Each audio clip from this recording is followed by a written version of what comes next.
ഇന്ന് ആകാശത്ത് നോക്കിയാൽ അത്യപൂർവമായൊരു കാഴ്ച കാണാം. സൂര്യാസ്തമയത്തിന് ശേഷം 45 മിനിറ്റ് കഴിഞ്ഞാൽ ഗ്രഹങ്ങൾ ഒരേ നിരയിലെത്തും. ശുക്രൻ, വ്യാഴം, ശനി, ചൊവ്വ എന്നീ ഗ്രഹങ്ങളാണ് ഒരേ നിരയിലെത്തുന്നത്.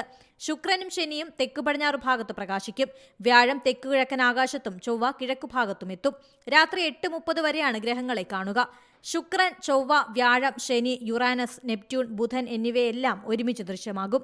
ബുധൻ അടുത്ത മാസം ഒരു ദിവസം രാത്രി മാത്രം ഒപ്പം ചേരും. 8 പ്രധാന ഗ്രഹങ്ങളും സൂര്യനെ ചുറ്റുന്നുണ്ടെങ്കിലും വ്യത്യസ്ത വേഗതയിലാണ് ഭ്രമണം ചെയ്യുന്നത്. ഒരേ സമയം ദൃശ്യമാവുന്നത് അപൂർവ പ്രതിഭാസമാണ്. സൂര്യനോട് അടുത്ത ഗ്രഹമായ ബുധൻ ഒരു ഭ്രമണപഥം പൂർത്തിയാക്കാൻ 88 ദിവസമാണ് എടുക്കുന്നത്. നെപ്റ്റ്യൂൺ സൂര്യനെ ചുറ്റാൻ 60,190 ദിവസങ്ങൾ എടുക്കും. 7 ഗ്രഹങ്ങളും കൃത്യമായി നിരയായി വരില്ലെങ്കിലും ആകാശത്തിന് കുറുകെ ഒരു കമാനത്തിൽ പ്രത്യക്ഷപ്പെടും. നഗ്നനേത്രങ്ങൾ കൊണ്ട് ബുധൻ, ശുക്രൻ, ചൊവ്വ, വ്യാഴം, ശനി തുടങ്ങിയ ഗ്രഹങ്ങളെ കാണാം. യുറാനസിനെയും നെപ്റ്റ്യൂണിനെയും ബൈനോക്കുലറോ ടെലസ്കോപ്പോ വെച്ച് മാത്രമേ കാണാനാകൂ. പുതിയ വാർത്തകളും വിശേഷങ്ങളും ഇനി വിരൽ തുമ്പിൽ. എല്ലാ ഡിജിറ്റൽ പ്ലാറ്റ്ഫോമുകളിലും ഇപ്പോൾ സീ മലയാളം ന്യൂസ് ലഭ്യം.